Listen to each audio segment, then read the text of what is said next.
Hello, I'm Chef Rakesh Sethi, Corporate Executive Chef for Radisson Hotel Group, South Asia. Today's module is about material handling, under which we will get a detailed idea of sourcing of raw material, receiving of raw material, and storage of raw material. Let's understand what is material handling. Material handling is the process of sourcing, moving, protecting, storing, and control of the products from manufacturing to consumption in a responsible and effective way as to avoid contamination and wastage. Coming to the first part of the module, sourcing of raw material. In the food service establishment, responsibility of the catering manager is to ensure that the quality of the food served is wholesome. The food supplier should be licensed under Food Safety and Standards Act 2006. Every manufacturer, distributor, or dealer selling an article of food to a vendor will have to give either separately or in the bill, cash memo, or label, or as in Form E, that is, form of guarantee, which states that the food being supplied comply with FSSAI standards. Food products should conform to all regulations and standards laid down under the Food Safety and Standards Act 2006. Certificate of analysis is provided by supplier for each product from time to time as relevant. Do not accept any packed food items that are dirty and may attract pests and contaminate food. So always check packets at the time of receiving them. Records of the raw material and source of procurement are maintained. It is essential to always ensure that the quality of food products received is in alignment with the immediate requirement and storage facility available. We will now study about receiving of raw materials. It is important for an establishment to maintain a standard of quality of the food at any given stage. Receiving of raw material from various sources to the premises is done through transportation vehicles.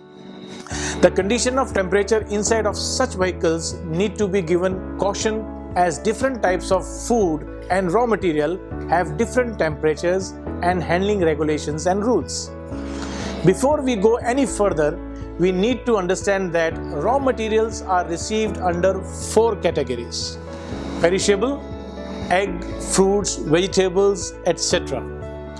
Frozen, ice cream, processed frozen seafood, etc.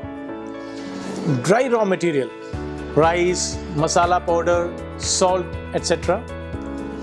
Ready to eat, biscuits, wafers, etc. There are certain guidelines which an establishment should try and follow while receiving and inspecting delivers, which are: receiving of food should be done at a designated area or separated by temporary arrangements of partitions. Also, the area should be kept clean and pre-sanitized before receiving items. If adequate place is not available, custom inspection platforms which are foldable should be attached to the wall. Vegetarian, non-vegetarian, and non-food items should not be received at the same time. The containers, utensils, and trolleys being used for receiving food products should also be clean and sanitized. The containers for vegetarian and non-vegetarian food products should be separate and preferably color-coded, such as color-coded crates, color-coded boards for inspection purposes. Receiving temperature of potentially high-risk foods such as seafood should be at or below 5 degrees or below. For frozen food, receiving temperature should be -18 degrees Celsius or below. Raw material or ingredient should not be accepted if it is known to contain parasites, undesirable microorganisms, pesticides, veterinary drugs, or toxic items, or it is decomposed or has foreign substances. Such products should not be accepted even after sorting or processing. Same knife, spoon, or thermometer should not be used for vegetarian and non-vegetarian products. They should be cleaned and sanitized after each use. A duly designated kitchen staff should be assigned for every time the perishables and high-risk items are received for quality control. It is suggested that minimum 80% of the shelf life of food products must be available for the use at the time of receiving. Secondary packaging materials such as cartons, boxes or wooden boxes should be removed before moving from receiving to storage area. A rejection register should be made to register the rejected food products, quantity of rejected products and the reasons of the. Now we will talk about receiving of high-risk foods. Before we go ahead with receiving of high-risk food, we need to answer, what are high-risk food? Any food that needs to be kept refrigerated or frozen to minimize or prevent growth of food poisoning organisms that may be present in the food or to prevent the formation of toxins in the food is called high-risk food. Let's take in account the things that need to be monitored before receiving. Firstly, chicken.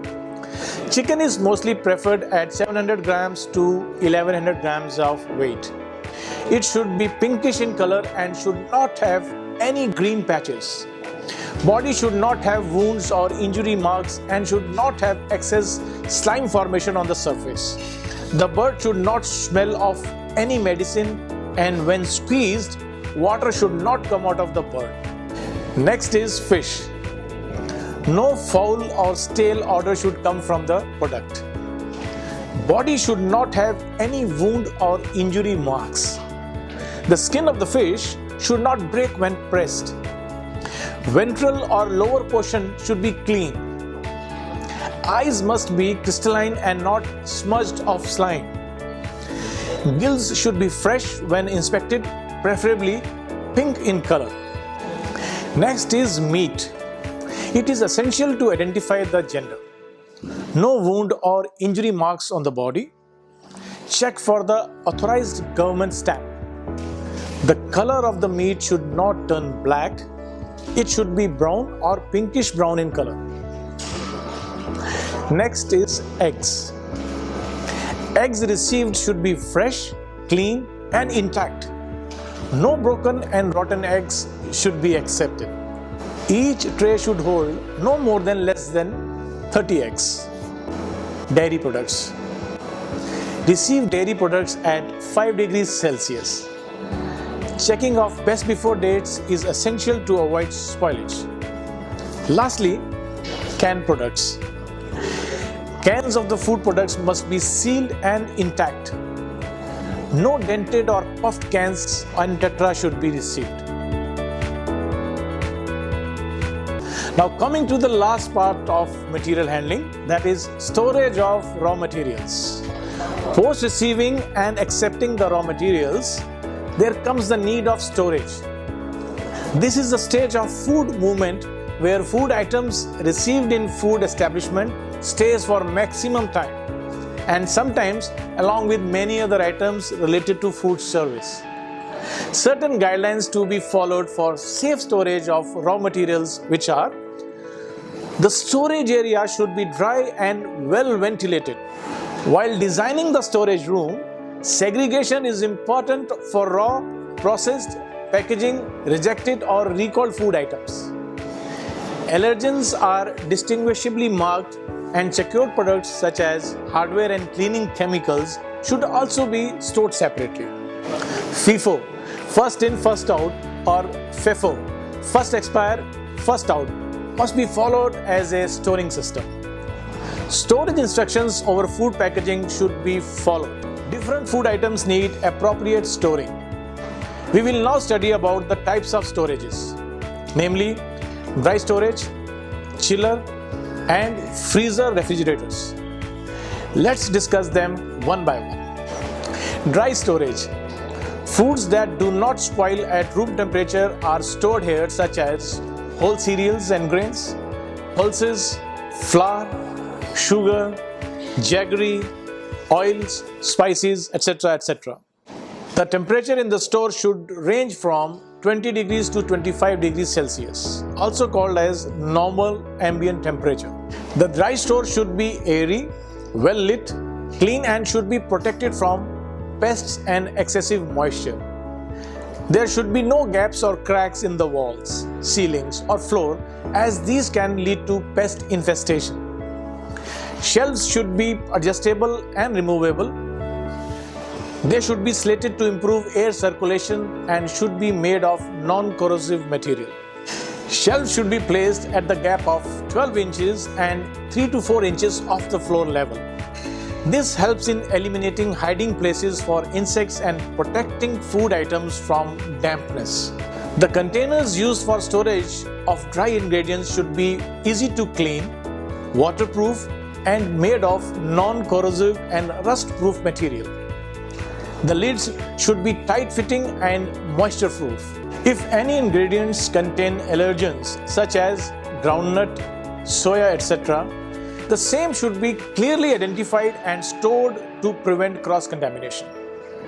Proper date and time tagging of the food products being stored should be done.